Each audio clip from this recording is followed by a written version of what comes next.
A little while ago, I drove a Jeep Grand Cherokee through a small puddle of water, which ended up dislodging the number 8 piston from the crankshaft. I started to remove the engine. I removed a lot of the parts to find out where the damage was, and in this part 2, we finish removing the HEMI from the Jeep Grand Cherokee.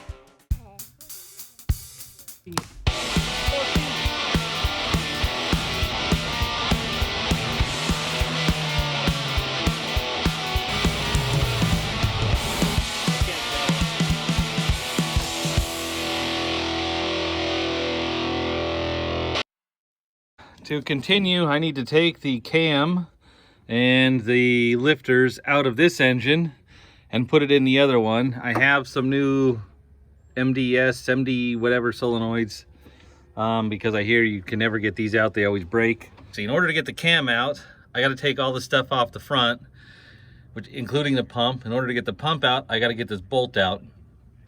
And usually you get this bolt out, it drops into the pan. For me, it's not a big deal, but if this pump goes out and you need to replace in your cars altogether, this is a very tough situation to be in here. It's gonna be very tough to get this bolt out and get it, change the pump and put it back in, or the timing chain as well. That needs to come off to do the timing chain. So there's a guy out there, Dave Scott, that did it on his Dodge. The guy is either a genius or maybe just sounds like a genius because of his accent. I'll leave some kind of link somewhere to see how he did it if you need to do that. Dave, how did you feel after you got that bolt out? All right, enough said. So what I did with this oil pump was I found out the only thing, I took the bolts out, the 4 bolts that hold it in, so this whole thing can turn. The only thing keeping this from turning is the 1 bolt on the oil pump pickup. So I propped the bolt is actually up on top of the lip of the pan. And I did that so it wouldn't fall into the pan, although it really doesn't matter, but there's a notch in the pan which hits the flats of this bolt and they'll make it so it won't turn. So I've just about got it out now. I think I can rotate this. You can see it's loose. I think I can rotate this enough to get this pump out. I did finally get this oil pump off. It was not easy though. I had to really pry it up, wedge it over, and pull it out. This is not an easy job. I doubt I could get another oil pump back on without dropping the pan.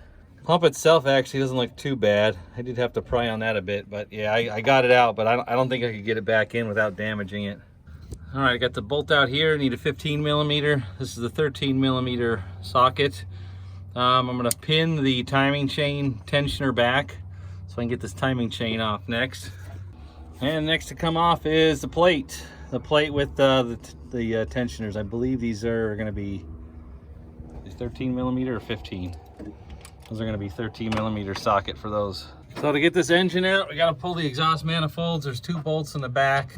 Then there is some motor mounts. One right there. There's one back in here, which is probably a little hard to see. It's right in this area right here. Pull those motor mounts, and then you've got the bell housing bolts around the back. I'm not quite sure how I'm going to get to those yet. So next step, I remove the skid plate. There's 4 bolts that hold it on. There's one here, there's one here, there's 2 at the front.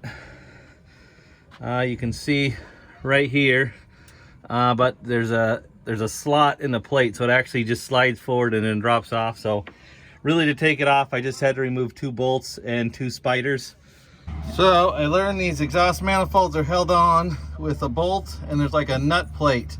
I thought these were actually welded to the flange or part of the manifold, but they are not. So those are the starter bolts right up in there. There's one there, there's one right above it. They go from the back forward and they are bolted to the bell housing. So the starter's definitely gonna have to come off. Well, I got most of the bell housing bolts out. I was trying to figure out how to unbolt the torque converter. There had to be a way. There's a plate right here that bolts to the transmission bell housing, and then also bolts to the oil pan. It comes out, which gives you access right here inside the oil pan to the torque converter bolts. So kind of the reason why that's important is I like to unbolt the torque converter, try to push it into the transmission so the torque converter stays with the transmission. I think we're less likely to break the input shaft or the pump of the transmission if the torque converter stays with it. But we are going to need to, once once we get this all unbolted, we're gonna have to support the transmission probably off the pan. Have to put some blocks of wood or something under here to support it. Probably lift it up as high as we can, because this engine is gonna have to, it's gonna have to go up and then slide forward quite a bit to get it to disconnect from the transmission. There's still some lines. There was a plug. There's a plug right up here that you have to get from the bottom. There is a stud with a nut on it. I don't know. There's a stud with a nut on it right there. I'm gonna have to unbolt that. So right now everything is unbolted. There's a sensor on this side I got disconnected. There's one in the front over here I missed. I got that disconnected. There's sensors everywhere on this engine. So just make sure everything is unplugged and disconnected before you try to pull this engine. I'm just using the head bolts. I'm trying to choke this down as short as I can because the car is up so high. The engine hoist is gonna have to pick this up pretty high to get it out over the bumper here. I do have a block of wood with a jack underneath the pan to try and spread the load out a little bit.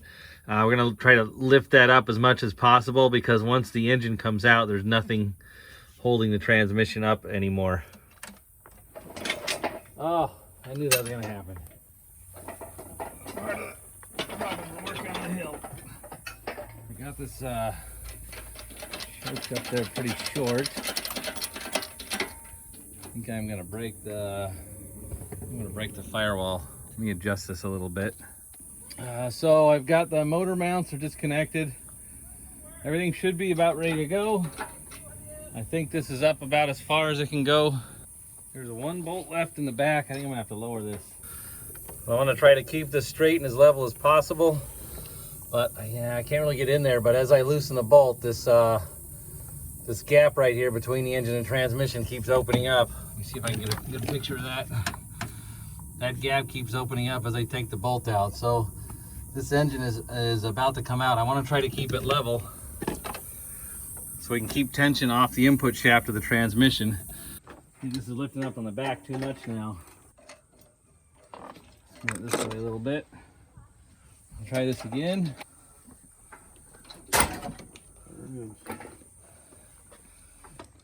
I need to get the front up a little bit. I want to keep the back down. There it goes. Now the next question is going to be is, can I get this up high enough to clear the AC condenser? Fit between the AC condenser and the hood. Bring it up more now. I think everything's clear, right? Oh, besides the oil pan. Yeah. Carefully. And it is out. Oh, that is a little bent, huh? All right, now the fun part's gonna be pushing it up the hill. Got the engine out finally. I was thinking we might have to change the input shaft of the transmission to seal. It does not look like it's leaking though. It looks pretty dry in there and clean. All right, last thing I'm doing tonight, we're coating everything in some foaming engine degreaser, some foamy degreaser. This is gonna be application number 1. It's probably gonna have to be 2 or 3 applications actually, but I'm gonna blast this off. Let this sit for a bit. We'll blast it off with a pressure washer. See how clean everything gets, and then probably have to do it again tomorrow. There is the results of 1 can of degreaser. Still quite a bit of grease on the AC compressor, but got a lot of the rest of it off. So that'll be a little bit nicer to work with. When we go to put this back together, I think we're gonna have to blow this off again tomorrow. Maybe first thing tomorrow morning. I'm not sure. Maybe a couple times actually. And there's what came out.